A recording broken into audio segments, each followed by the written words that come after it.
All right, cool. Yeah, so this is kind of the last of the classes where we wanted to cover, a little bit of each of the disciplines. So we've gone through programming and animation and 2D art and 3D art and level design. We're going to cover user interface. This is a really big one that kind of will definitely spill over because the last time I tried to do this, it was trying to pack way too much information. You were probably there. Do you remember this? No. Like in the fall? Part of the reason why I'm doing this again. Perfect, exactly. So I realized all right, this is probably when I should split into multiple parts. But the point is, after this class, there's two more classes. And what I'd like to do with that is to give you an opportunity to bring together everything that you've learned into a final project, almost like your own personal game jam. But the way that it works is after this class, what I invite you to do is to think about a game that you'd like to make with the skill set that you've learned in this class. And it can be 2D or 3D, it could be whatever you like. It could be that you're already working on something and you just want to keep developing it. But by the next class, what I'd like you to do is come with at least your ideas, but even better if you've started to try to build them. Because what I want to be able to do in the next class is to kind of sit with each of you in turn and give you feedback on your ideas and your design and anything that you've got it started with. If you've hit a blocker or you need some extra information, that gives me an opportunity to give it to you. And then for the final class, we'll have you come in and show any progress you've made. I don't expect that you'll be done with it. But what I would hope is that I've had two classes then to help you get past any roadblocks and get to the point where you can see yourselves finishing it. And then, of course, in the last class, we'll kind of celebrate the journey you've taken, and we go out afterwards and have some pizza or some dinner, just to kind of wrap everything up, which worked out really well previously. So just think about what you might want to do in that regard, and you can definitely take advantage of the opportunity to message me on Discord or say, hey, I'm thinking about this. What do you think? So you can get feedback from me in between those classes too. But there will also be, in the next class, we'll probably cover anything we didn't finish with this class, as well as there'll be, a lecture about the production process and stages that you normally go through when you're creating a game, like concept, pre-production, production, and closing. So for this class, we're going to actually do a 3D project in Unity. So if you haven't already, go ahead and open up the Unity Hub and start a new empty 3D project. So let's see. So for me, I need to go to Universal 3D, I think. So start a Universal 3D, and you can call it intro UI or whatever works for you. And we'll go ahead and get that. So there's a little bit of a lecture in the start that I'll go over UI, and then what we'll do is when your project's ready, we'll import the first-person character controller, which we'll use. But the focus will be on user interface because no matter what game you make, chances are you'll have some user interface, even if it's only like a pause screen. Some even minimalist games usually have, an intro screen where you start, and then maybe they have some tutorials that explain some stuff and like a pause menu. Some games are made entirely in user interface, many games have like a heads-up display interface. But a lot of times you'll hear the terms UI and UX used together, and they're not the same thing. They're related.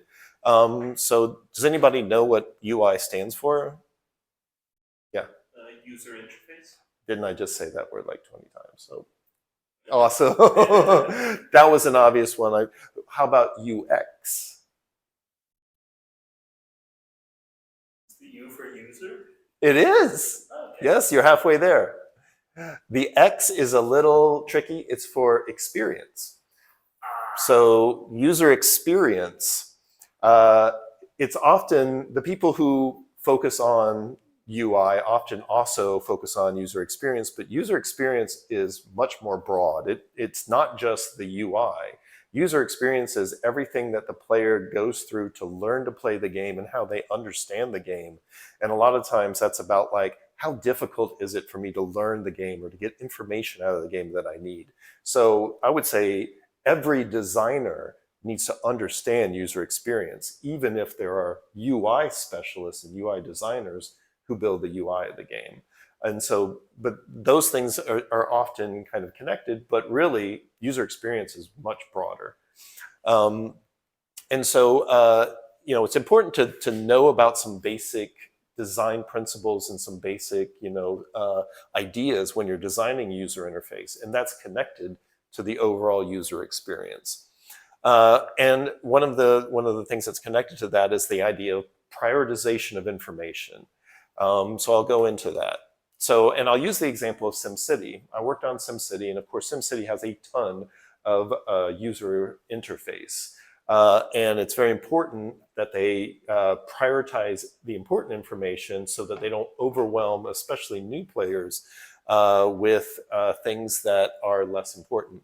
So I actually worked with a UI designer and artist named Chai Chan. And so I'm going to reference a bunch of his stuff because he wrote some great articles about it, but he's also an exceptional user interface designer. So if you look at the design of SimCity, you can see that there are, a big part of it is the world and how you're crafting the world, but you need to be given the tools in order to interact with the world. And when you look closely, at first you might notice like, well, what is the first UI that you notice here? Besides the world itself, what user interface do you notice? The faces on the left. Yeah. These are like kind of your advisors who have messages for you. What other UI do you notice? The dollars and the thing above it. This thing here? Yeah, especially this red. Yeah. So color it has a lot to do with attention. Anything else that you notice? Topic of color in the bottom. There's one of the zones. There's red. Exactly, drawing your attention. Exactly. So we've all associated red with stop signs and fire, extinguishers and fire trucks. Do you notice so you've talked about the user interface that's on the boundary. Have you noticed any user interface in the center? Because we have the world, but... There's the man with the little electrical. Yeah, so you got this guy here. But there's also one more user interface element in the world.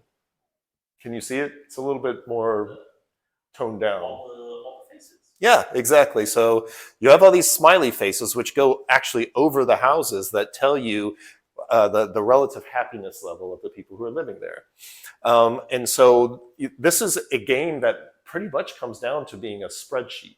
But it's because of the way that the world and the user interface that overlays is represented, it gives you a feeling of doing something interesting, playing a city planner and not just playing a spreadsheet. So you can open up these trays, and as you do, you can get more detailed information. So the point is, when you zoom all the way out, there's only certain bits of information that really grab your attention, and those are the things that are important to address quickly. But you can drill down and go deeper. And the point was to at the highest level, at the people that we're talking to broadly, we use icons and pictures. But the more you drill down, the more we're willing to use text and numbers, because those are the people who are looking for the really, high detail, really nerdy kind of information. But we needed to be careful that we don't overwhelm people with numbers and text when they're just playing at the high level, the surface level. And you can see that when you inspect things, you get a combination of both graphic elements that grab your attention and seem interesting, but with useful information. And you can see you use color, you use size of fonts, and, you can highlight something, that we have these locks and check marks. So all of those are extremely valuable tools. And the thing is, one of the biggest mistake I see indie developers who have less experience, committing, is they're not paying close attention to the way they're using color or the way they're using size, and they draw your attention to things that aren't important, and they fail to elevate things that should be important. And a lot of times also, like I was at Nordic Game Conference and I played some games that were really beautiful, that had really cool characters and really cool animations, but playing the game itself was very hard to understand. There was a lot of friction to learn to do things and to interact with things, and they had essentially poor user experience. And I think that that's probably the thing that most indies have the least skill in. They can build beautiful games, but sometimes you quit playing after 15 minutes because you just rage quit, because there's such friction and so many things that are preventing you from easily understanding or interacting with the world. So now, if we move on to like the common like heads up display or first person shooter game, like what you're seeing here, these colors aren't actually colors that are in the game. This is a heat map that uses somebody's vision to paint where the player is looking at. So this is like a tool that we would use on play tests at like a AAA game studio. And so you know, where's the player looking at? And so these hot spots, you can see, you know, the player's looking at like that picture here. They tend to spend the most time here. They look at their gun to see their the amount of ammo that's left on it. But this is, their eyes jump around, but that's where they spend the majority of time. And it can be fascinating to look at where players are putting their attention. And it's cool when you have access to those tools that actually allow you to get real data about that.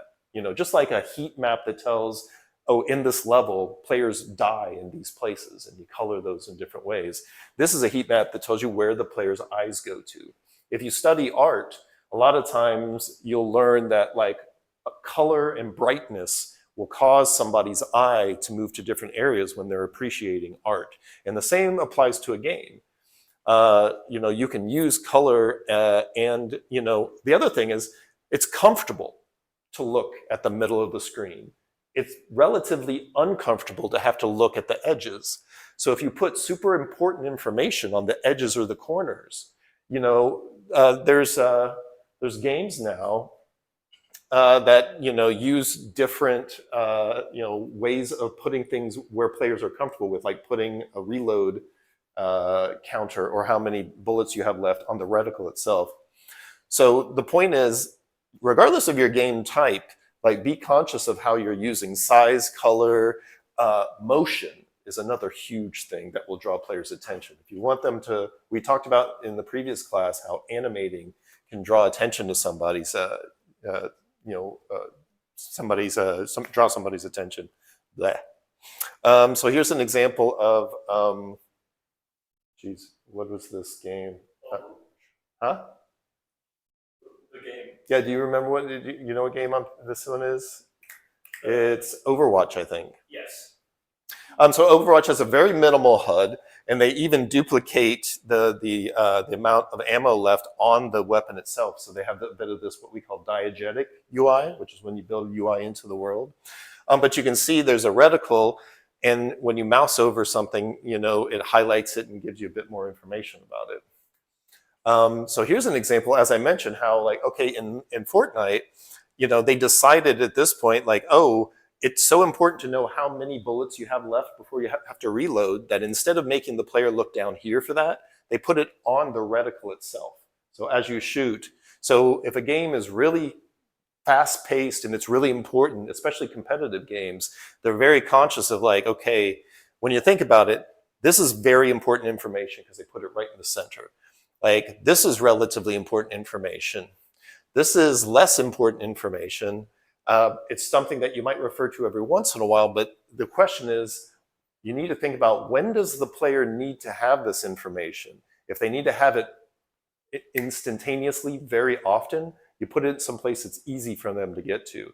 If they only need to refer to something every once in a while, it's okay to put it up in the corners or even in like a separate UI, like use it like a map that you bring up. So this is from Horizon Zero Dawn, and you can kind of get a sense for like, well, look at all these different things that they felt like they needed to convey to the player. A lot of these games will let you customize what's there because you may say, you know, I would rather see the world than to see like, you know, what my quest step is, or like, you know, how, you know, the thing that I just picked up. I know what I just picked up. I don't need you to tell me that. So the ability to customize UI is something that also lets players decide how immersive, like, you know, how what's important to them, what information they can live without, how important it is to be immersed and to be able to see the world. So here's, the classic example of diegetic UI, building UI into the world so that you don't have to put it on the screen. So of course, Isaac Clarke, you can see the amount of weapon or ammo left in his weapon. You can see his health on his spine. You can see how much stasis energy he has left. And so Dead Space kind of pioneered like the in-world diegetic UI, which allows you to both have UI, but have it built into the world in a natural way so it doesn't feel like you have this thing stuck to the camera. Even more important in like VR, having a HUD stuck to your face in VR that follows you everywhere you move will drive you crazy. And you see a lot of VR UI is very minimal. So here's Persona, and this is an example of like, just because you need to put information on the screen doesn't mean it can't be interesting. They have this very comic style for their UI, and because this is a turn-based game, it means that like it's not too busy or too crowded. If this was a first-person shooter, this would probably be a bit too busy, right? But for a game like this, where it's always pausing, and then you get these cool animations, the new game Exposition 33, Clair Obscur, took a lot of inspiration from Persona in regard to how they present their UI and how they have the choices unfold in interesting attack animations. So this is how UI can play together with the realization of characters' attacks and actions. Here's an example from Assassin's Creed, and Assassin's Creed's really good about letting you customize your UI like crazy. Of course, when it's one thing to give players options for how they customize things, but the reality is that what you choose to be the default is what the majority of players will play with. So it's even for giving players choices, which is awesome, you should always be really careful about, but what is the default setting? Like how, if players don't change anything, which of these are on and which of these are off? Some games have a lot of things that, Diablo is a prime example of a game where you can customize the user interface a lot, and a lot of that is turned off by default. And you go into it and you turn it all on, and then there's numbers everywhere. But most players don't want to play like that, or they don't need to play like that. But people who are big on min-maxing and optimizing appreciate that. So there's this thing called the Game UI Database, which is a great website to go to. And there's a person who's just like crazy about collecting UI from all kinds of different games. It's an insanely cool reference. And it has tons of different categories. So you can look, if you're looking for reference for like title screens and setting screens, or like HUD or stats or anything, like how to show resources, this Game UI interface is like a wealth. If anything, it takes a little bit of training to know how to find your way to get to everything. But if you ever want to compare and contrast UI and say, well, what would be appropriate for me? That's a great resource. So what we're going to do is we're first going to create a HUD, and then we're going to set up win and lose states and create a title screen, provided we have time. As I said, this may spill into the next class. And one of the things about this is this is going to touch on a little of the stuff that we did with programming. So in a way, I should call this UI, UX, and programming, because to set up, a lot of times the HUD connects you to like the game manager, and the game manager tracks whether you're winning or losing, what your score is, stuff like that. And so these things are kind of intertwined. So now we're going to switch over to Unity. And so as mentioned, you can get rid of this URP stuff, but then we need to get the first person controller package. Let's see, I think that I can probably, if you have, chances are you've downloaded it before, and you can look in Project Manager under My Assets and do like, I think it's Standard Assets, Standard. Or if you just want, if it's easier for you to just go to the website, you can go to the website. But if I search for Standard Assets, that gets me both the first person or the third person controller. For this project, it's let's see, technically you could use either one. I use the first person because it's a little bit simpler. but there's also some things we know we need to tune up about it. So I'll take the first person controller and import it into my project, let it install the extra packages that it needs.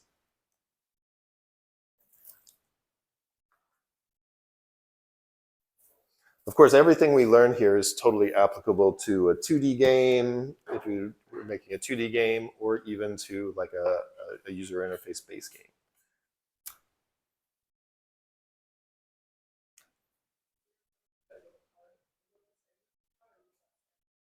So yeah, HUD is heads up display. And so a HUD is a type of UI, but it's not the entire UI. So for example, like, pause menu, start screen, stuff like that is also, it's UI, but it's not the HUD. HUD is what's up while you're playing. Hmm? Exactly. Yeah. It tends to be, it's the information that is usually omnipresent while you're playing. So it comes from the idea of like a heads up display for like fighter pilots or stuff like that. But then, became popularized. I mean, I guess you go all the way back to arcade games and they had a HUD, because you would be playing and it would be tracking your score, your number of lives, and etc. And so I think that even that's considered like a primitive HUD. All right. So let's see. Did it? Yes, I think I got it. So if it worked, you should have the starter assets folder. And actually, so if we go in here, there is, let's see, I think, yeah. If you go into first person controller and scenes, there's a playground scene, and that's what we're going to use.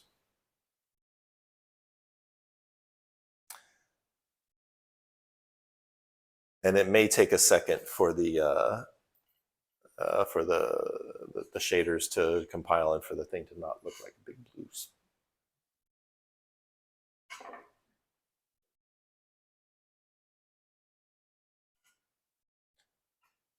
And so, of course, the first thing you should do before you make any changes is to just go ahead and play when you're in that scene to see that it actually works. And it should be the case that you can look around. You can use WASD to move around. I think arrow keys also work. So arrow keys, WASD, you can look, I think space will jump, and that gives you the basics. And I will actually pause in order to get a water.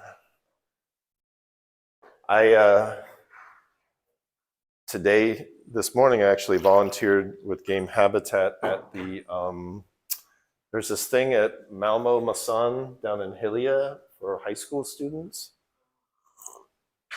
It's like high school students are required to go to this like job fair where there's all these different booths for all these different types of professions. And so Game Habitat had one there as well. So basically I spent 4 hours this morning talking to students, and now I'm spending 2 additional hours talking, and I'm running out of talk.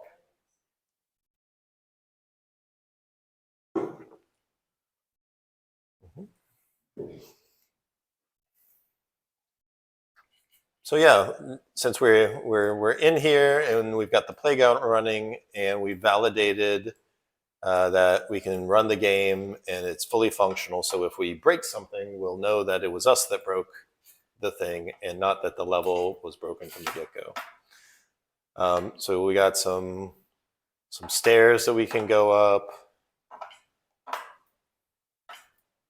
Dun, dun, dun. Excellent.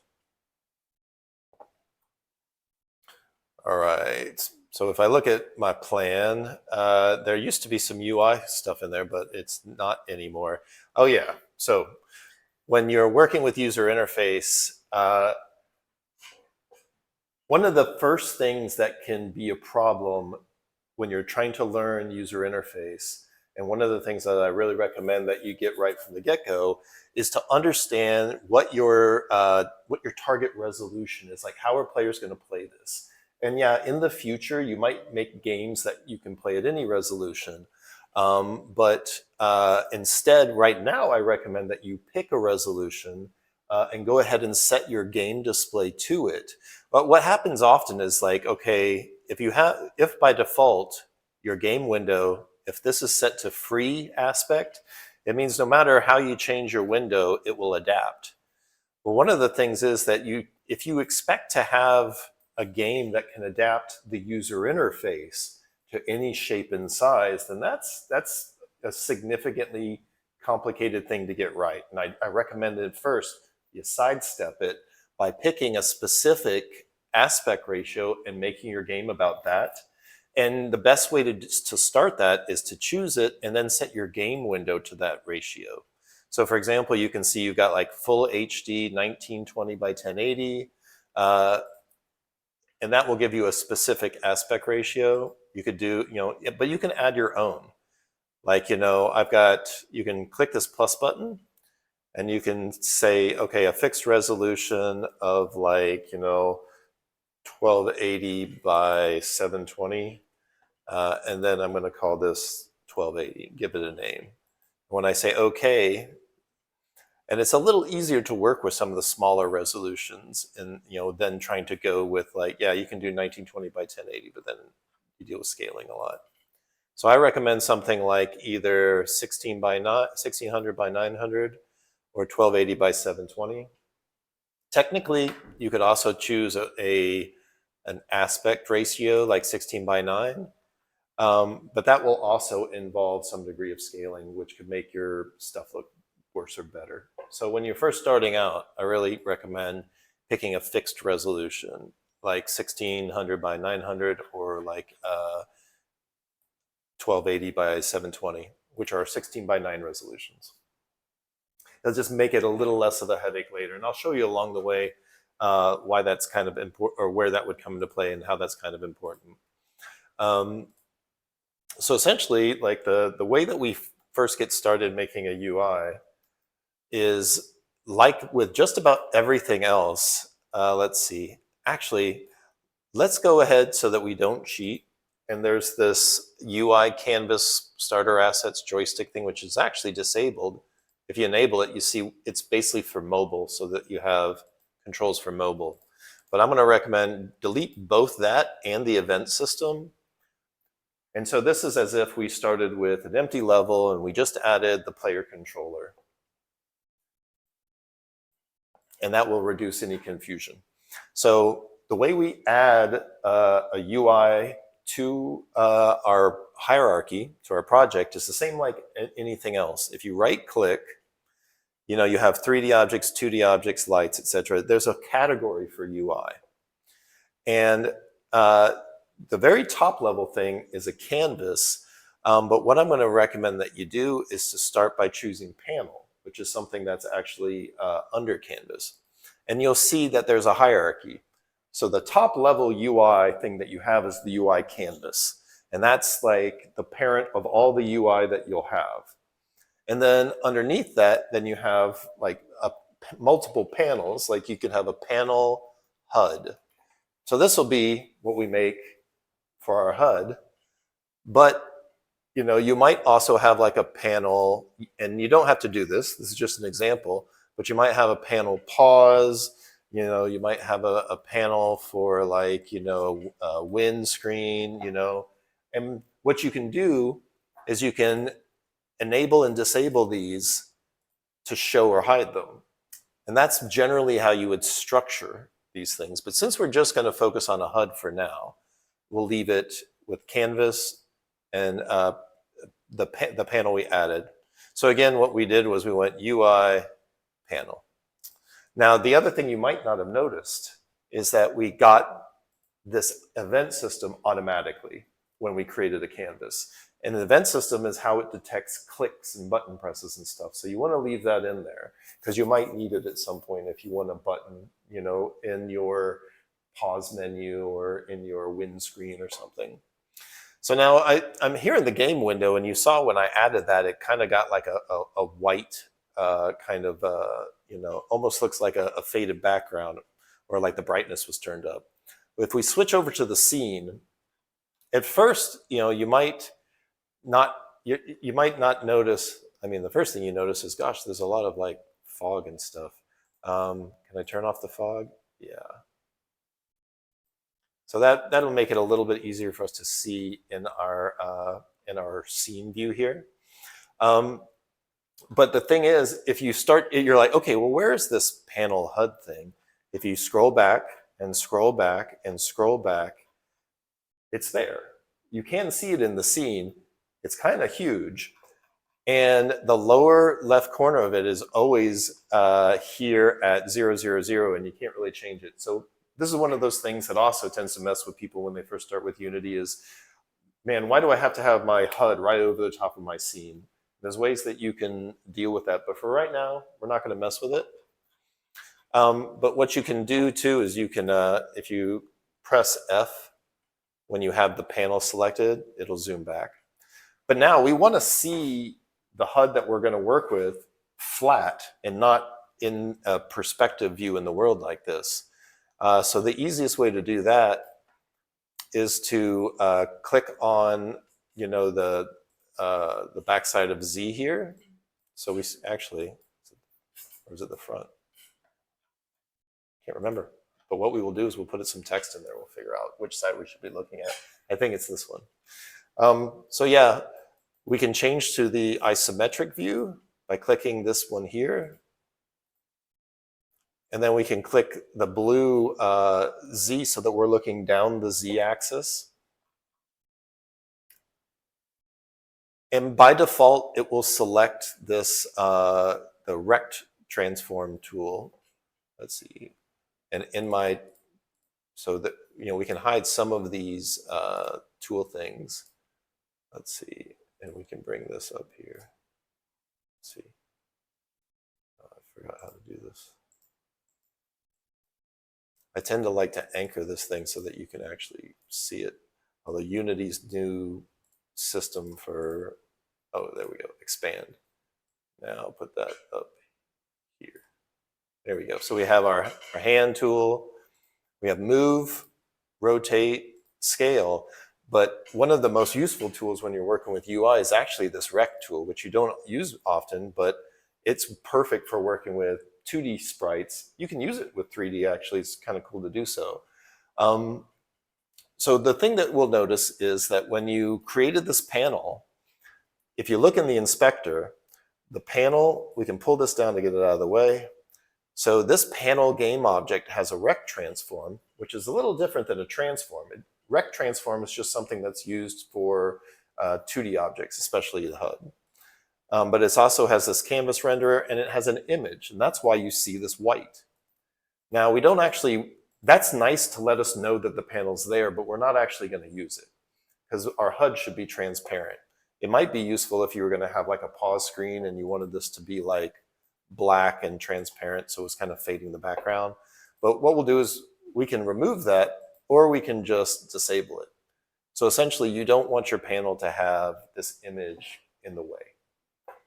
So then one of the other things I'm going to do is I'm going to pull this game window down here so that I can kind of see, as I make changes to the UI in the scene view, you'll actually also be able to see those changes in the game view. So if you see how I turn this on and off, I can see that in real time in the game view as well. So now we have an empty panel. We have nothing there. What we want to do is we want to put some information on our HUD. So let's see. Awen, what would you want to put in the HUD for your game? Is there some information in a hypothetical game you're making that you would think would be a reasonable thing to put in the HUD? Health bar. Health bar. Okay, perfect. All right, so let's do that. So what we do is we want to make all the things that are going to go on this HUD, they should be children of the panel. And so what you do is you click on the panel itself, right click, and go to UI. And so everything's going to be UI, it'll be text, it'll be an image. There's even built-in things like sliders and scroll bars and buttons. But let's just choose image. And what I do is I do image like health bar. And you'll see that it actually put this, a white box in the, in the center. And you could put an image in there if you picked an image. But you can also just use that as a white box. Now, what I'm not seeing that I need to see is, let's see, I think maybe I don't need the grid, but what I do need is the gizmos, this thing. So turning gizmos on is going to let you see the border of your canvas. See, you note that when I have gizmos turned off, I don't see that. It makes it kind of hard to know where things are in respect to the edges of the heads-up display. The other thing I did there was I also turned off the grid because I felt like it was just busy and it wasn't something that was useful to me. But you could leave it on if you want to. So now you can see that, like, okay, you can see that square here. You can also see it in the game view. And if I put my cursor so that if I'm on the edge, I can drag this thing out, make it taller or shorter. I can even grab a corner and change the size there. So where is your, yeah? I just want to add, I do think we have an answer to which direction to choose. It's the opposite. What's that? On the. Oh, are you saying that the? Because it's flipped on the game. Uh-huh. What do you do there? Very good point. So my intuition was right. We should be looking at it down the positive Z and not down the negative Z. So yeah, good job keeping me, and you figured that out quite well. The other thing you can see is that there's these guides that kind of snap. If I wanted to snap to the perfect center, I have a guide like that. So now, Ewan, where does your health meter go? Does it go in the bottom center? Does it go in the lower corner? Does it go in the middle screen? Where do you want it? Top left.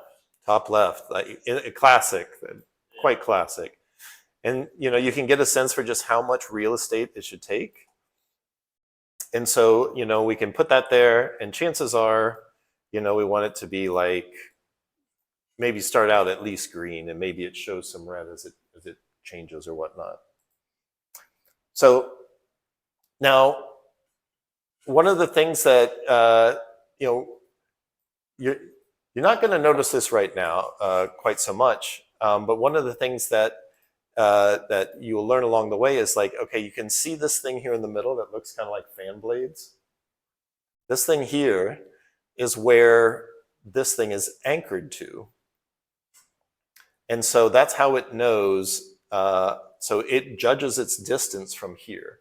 So remember when I said that, like having a fixed resolution was important. If we switch this to free aspect now, you see how our health bar disappeared? It's because now the aspect ratio affects where this is, and it's wound up outside of, because it judges where it wants to be based on its distance from the center. And so that's due to anchoring. And that's one of those reasons why I warned you about, like, not setting your resolution to something specific. But even so, the way that you fix that, and something that you should get in the habit of paying attention to now, is what's called anchoring, and how you actually anchor something. So instead of having this anchored here, what you can do is you can say, well, I want you to always have this health bar, it should anchor to the upper left corner rather than the center. That way, it'll always stay the same distance from the upper left corner rather than the same distance from the center. And you do that here in the rect transform. When you have this thing selected, there's this widget here actually in the inspector. And if you click on it, you can see that you can choose where it's anchored to. So I can, instead of it being anchored to the center, I can tell it to be anchored to the upper left corner. And you see that thing that was here, now up here. Now when I move this around, you'll see that it judges its distance from the upper left corner. And now if we go to this free aspect, it'll stay inside of the screen because it always stays a certain distance from that corner. The more you work with this stuff, the more clear it'll become along the way.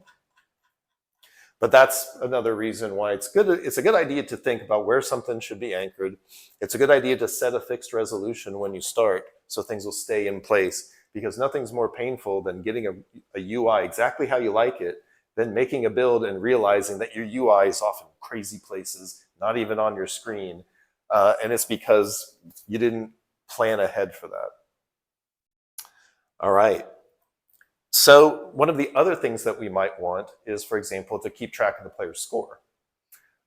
So let's say that we want to put the player's score in the upper right corner. So now we want to go back to panel HUD. Again, all of these elements we want to make children of the panel, because if we ever want to hide the panel, it hides everything that's essentially a child of it. So if I wanted to, like when I go into a pause menu, I might want to hide the HUD to show the pause menu so it's not too busy, and then come back out and show the HUD again. So, and that's the way you toggle that is with this active button here.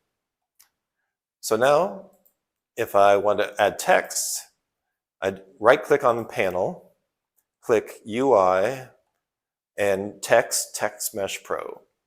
So now what'll happen is immediately after you do that, it'll say, hey, you don't have Text Mesh Pro installed. You need to use this to import Text Mesh Pro. I'm surprised they haven't made this default by now, because it is the better version compared to the legacy version. But they've made it at least quick and easy to install it. And so once it's done, now you're okay, and you can see we've got text in the center. And so what I'm going to do is say, like, okay, I want to name this object so that I'll be able to find it. So I'm going to call this text_score. And I also want to make sure it anchors to the upper right corner. You know, right now, by default, it always anchors to the center. There's a trick to making it go to the upper right corner. I could just click this, and then it's anchored there, and then move it up there. But there's actually a quicker way of doing that. If you'll see that there's actually, it says here, let's see, Alt, also set position. If you hold down Alt, when you click this upper right corner, it'll pop the text up there. And so that's kind of a quick way to not only reset the anchor point, but also to move the text up there. So, but now it's kind of, it's stuffed up there kind of tight. So we probably either want to use, you know, either pull it down like this, maybe give it a little bit of extra space, make it look roughly kind of next to here. And then we want to put in text like score : 000. And now, if we want to make this text bigger, we should really increase the font size rather than just scale it up. You could drag this and you know, well, you can't do that. You can't use the rec tool to make it bigger, but you could use the scale tool to make it bigger. But that's a bad idea, because if you're scaling up the text, it'll start to look pixely and aliased. What's better to do is to give it some space by dragging out the box, and it's still small, but then if you increase the font size, that will look much more crisp, and you won't have a problem with things looking all kind of weird and aliasy. And while you're here, I recommend that you also kind of scroll down here in the Text Mesh Pro component and check out the alignment, because you can set the alignment to be centered top to bottom. And if you wanted to, center left to right, or justify it left or right, whatever makes sense for your application, for how you're doing things. And so now we've got, and you might want to change the color and be like, actually, there's so much white and light color in here. You know, do I want it to be darker? Do I want it to be bright red? Ooh, red is a bad choice because it kind of implies something bad. But like, oh, well, what's a color that will stand out? Or you could choose white. And another trick that I really like is that if you go down here in the inspector, when you get down to the font material, you can check outline, and you can turn up the thickness to where you have a black outline around your text, which helps it pop from the background. And it's so easy to do. The one thing to know is that if you do it for a given font, all instances of that font will have that use the same material will also have that. But you can be like, oh, well, I also want it to be bold. Ooh, whoops. Oh, it's spilling over now. Hey, that's an easy fix. You just get your rect tool, and so you see it will auto wrap. There's so many things that you can get into in terms of like how something wraps, and like, you know, do you want it to automatically wrap or spill over or hide itself? But that's the basics. So now we have a health bar, we have score. You know, like I said, there's all kinds of other, you know, if I wanted like a image of like, you know, the character to put next to the health bar to change his look, you know, like Doom Guy has, you know, he starts to look more and more angry the more damage he takes. So, you know, you might have an image that you could actually put here. I doubt I have anything useful, but let's see. Hey, there's an image of somebody running. Now if I hold down Alt and put it up here in the corner, and then, you know, I can use, you know, all these tools still work, like the move tool, etc. So now that, you know, the other thing is that, okay, well, since this character, let's say that I want that character to always go wherever the health bar goes, I can make it a child of the health bar too. So now if I move the health bar around, that thing goes with it. So you can use images, you can use text, and, you know, you can use, you know, you can play around. You know, one thing that we'll get into when making like the start screen would be some of these other things. Let's see. And actually, so what I'm going to do is, rather than go on to kind of connecting this to a script that updates these things, we're going to actually make the start screen instead.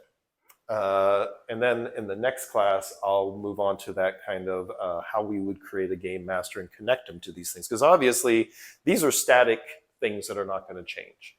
Because there's no scripts they're connected to. But you could connect these to a script that automatically updates the score when the player picks up some coins, or that changes the health bar's look to reduce the health bar as the player takes damage or heals themselves. But since we have 30 minutes left, a little bit less, what I want to do is kind of show you how we can make a simple start screen. So there's two ways we could do this. We could make an entirely different scene that we would start from, and then have it change scenes when you click start. Or you could just have a panel that's always here and have that be it. And that's a little simpler, so we'll do that. It's also good repetition. But first, save your game, and just to demonstrate that things are working, before we go on to something new, let's play it.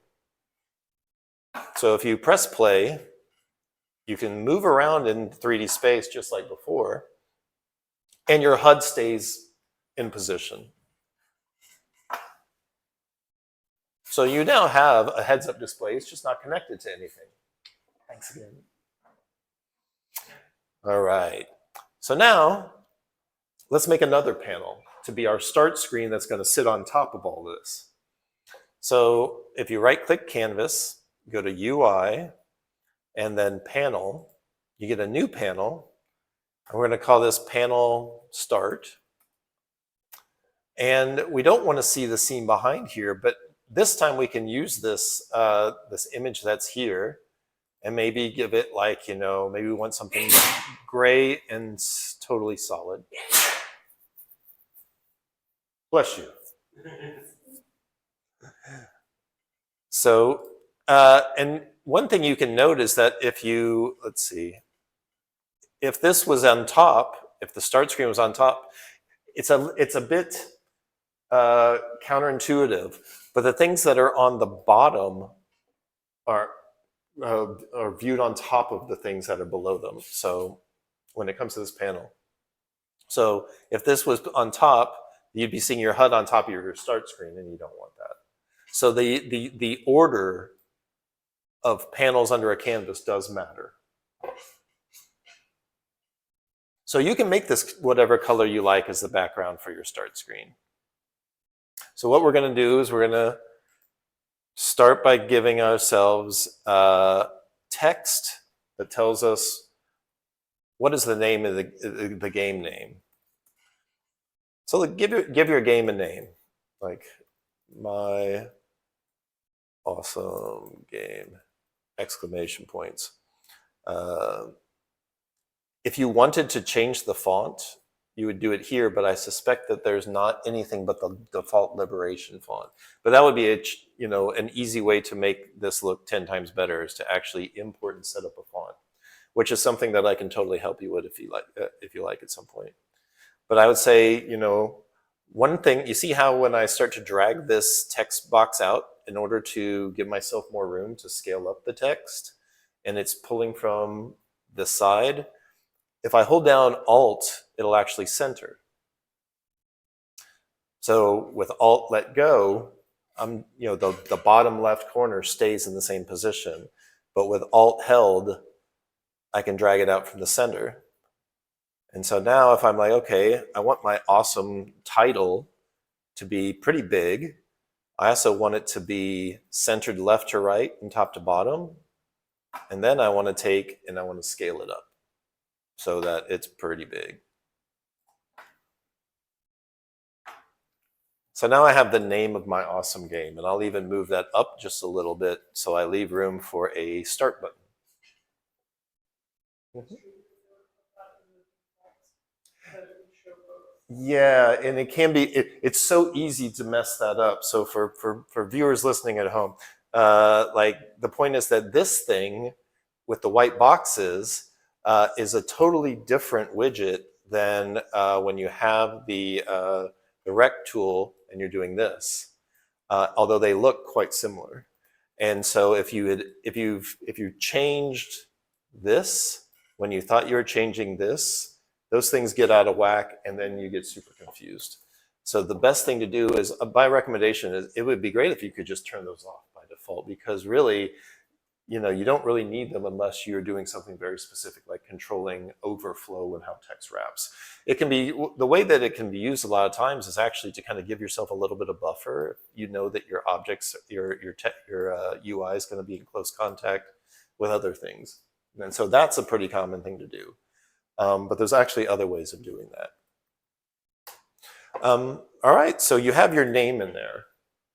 But what we want to do is we want to have of course, the classic start button. That's the other thing that's missing from like our most basic start screen here.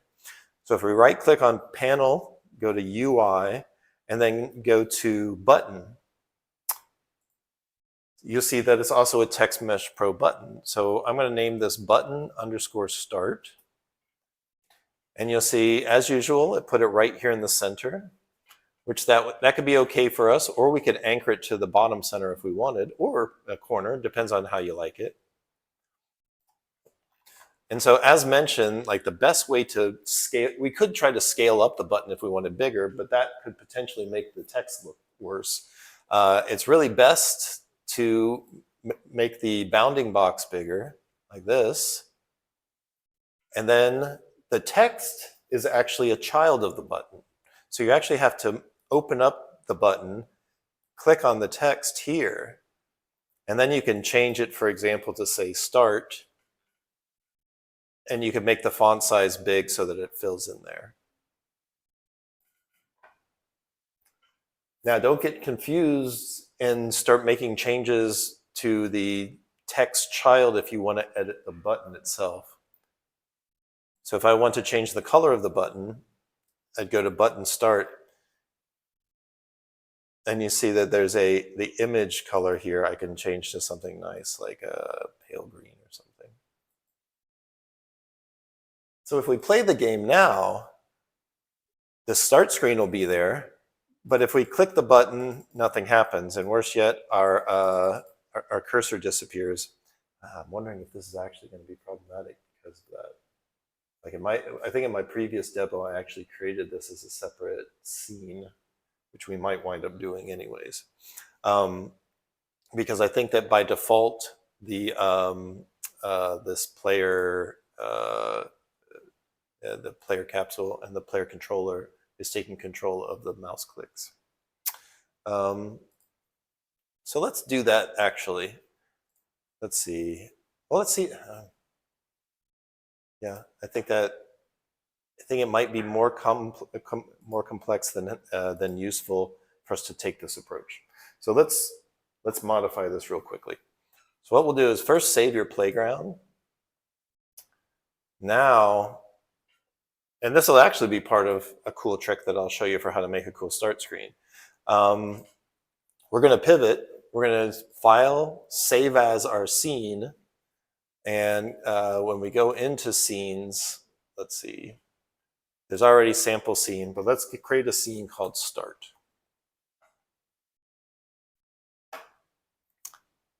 And so now our start scene has all the stuff that our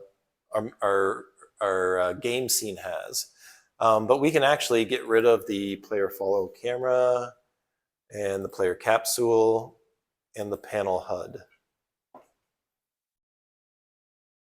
But we want to keep the environment and the main camera and the lighting and save that. So remove everything except canvas, lighting, and environment. And main camera, and keep the event system too. So do you understand what was happening and why I did that? So what happens is if we go over to our, let's see, if we go back to our playground scene, you know, what happened with our start thing is that when you start the game, your cursor immediately disappears. And that's intentional. Unity does that because when you're controlling your player character, you don't want to see a cursor running around on the screen. It's kind of distracting. And so the first person player controller we brought in here, its script hides the cursor. But in order to click the start button, we need the cursor. We could change the script so it doesn't do that. But I thought I'll try to keep it simple for you, which means that in our playground scene, we actually want to remove panel start and save it. So that's what happens when I try to change my lesson on the fly. So let's go back to, now that we've fixed up the playground, the main scene, it still has our HUD. We want to go to scenes and go to our start scene. And so now, let's see, we have a start button here. And I'm realizing that what we'll want to do is we want that start button to actually have a script that changes to the other scene. So let's see if we can hook this up actually. I think we've got time to do it. And so what we want is we want to create a script. It's going to be a super simple script. So we'll start by going into our assets folder and creating a new folder, because there's not a folder for scripts.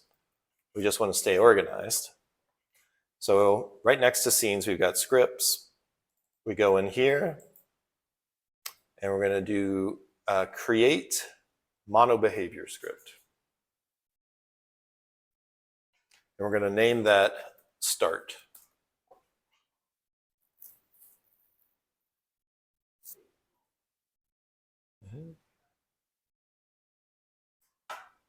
I think you can't name it start actually. You're going to need to name it start script, because the word start is a function. Remember, you can have the start function in the script. So you'll have to change the name of your script to start script. But then if you double click it, chances are you'll also need to change the class name. Let's see, yes. So the name of the file has to be the exact same as the name of the class that's up here. And so this needs to become start script. So then the name of your file and the name of your class are the same. So sorry for that little flub.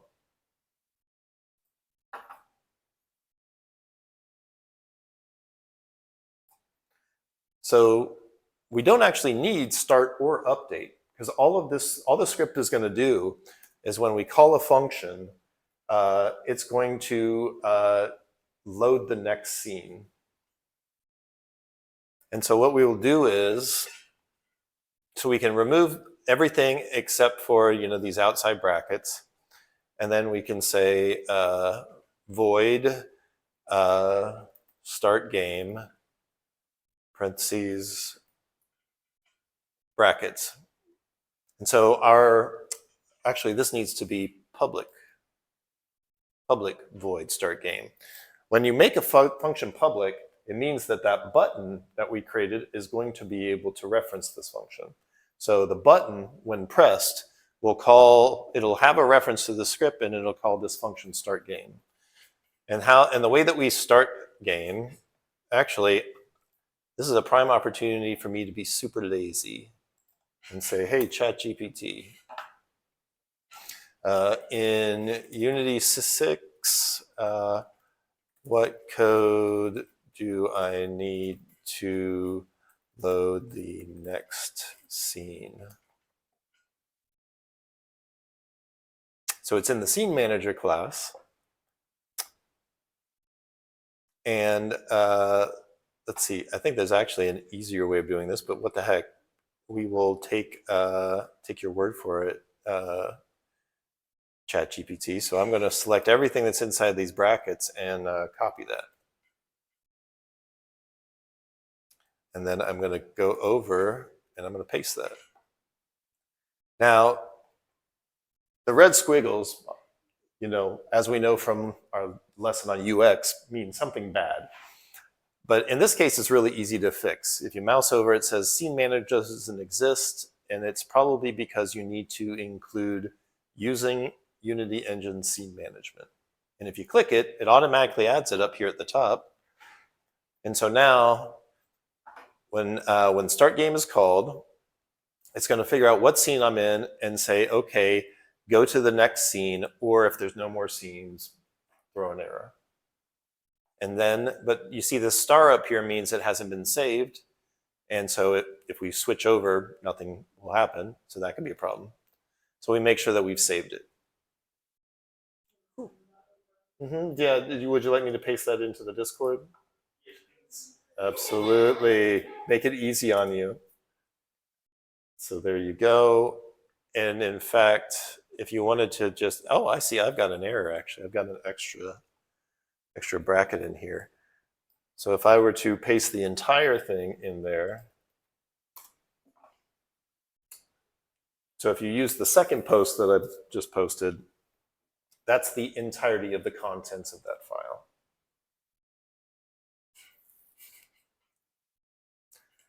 I mean, ChatGPT is being exhaustive. Technically, you could build this into a single line, just scene manager load scene, scene manager get active scene build index +1.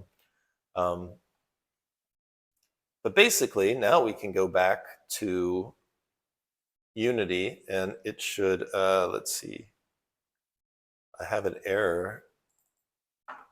Where is that error?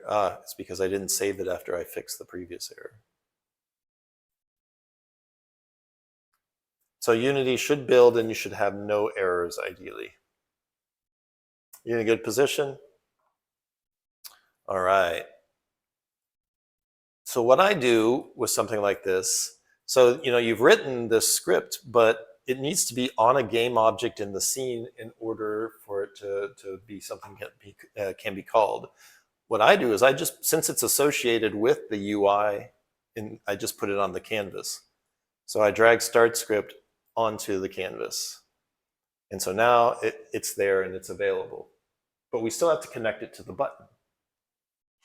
So if we go to our button and we open up the button component, you can see that you can control the different colors and the different states, but it has this part right here, which allows you to create an event. And this event is for on click.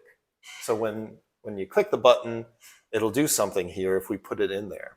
But the list is empty. We can press the plus button to add something here. And we can take, so what we want to do is we want to put the object that has the script on it here, and then we'll be able to find the script from this dropdown.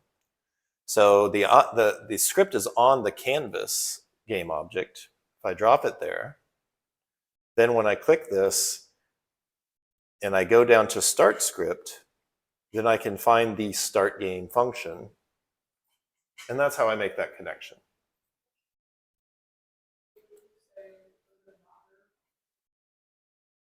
It can totally be on a different object. Yeah, you could, and some people prefer to have it on a separate object. The point is that, so a prime example, so if I were to remove this, and if I were to remove this from the,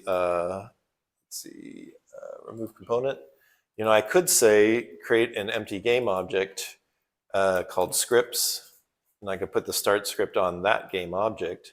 And then when I go to the button and I add my event, I drag the scripts object on there instead, and I can get access to start game function.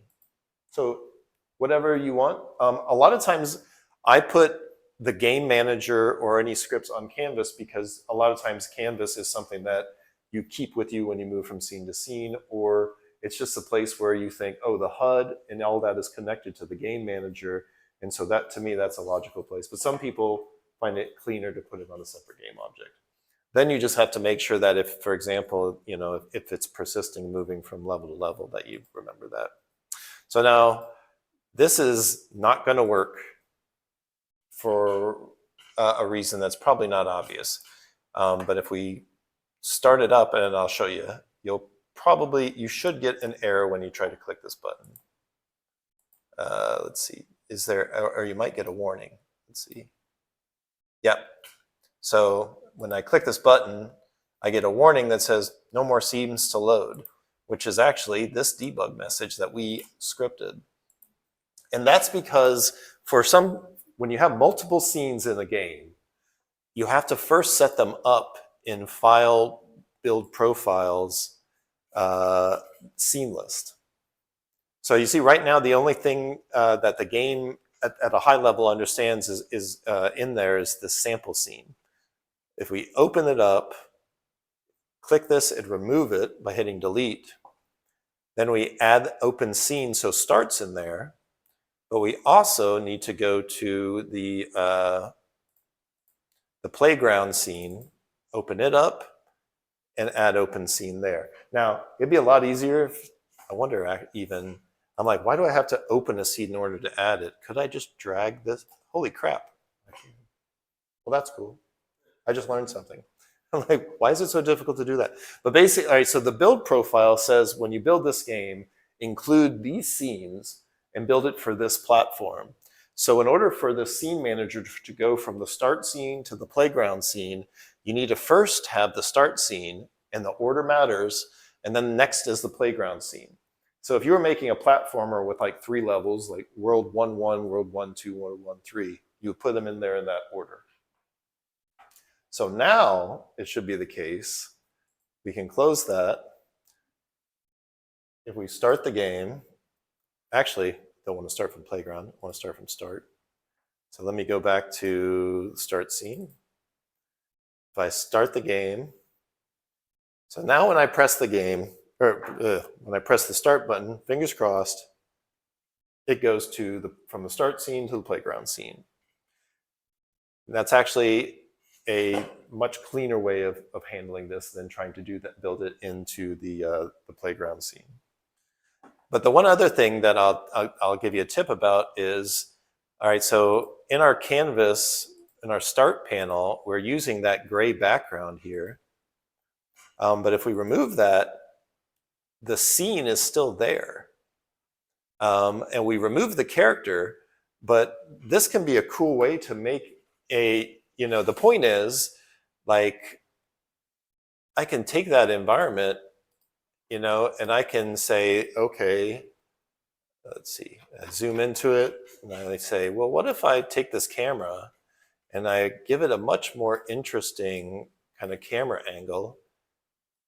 And even like, what if I, you know, put a character in there and have them animating, or have, you know, you can, your start screen can very easily look more interesting by making it a scene rather than just a static image or a plain background.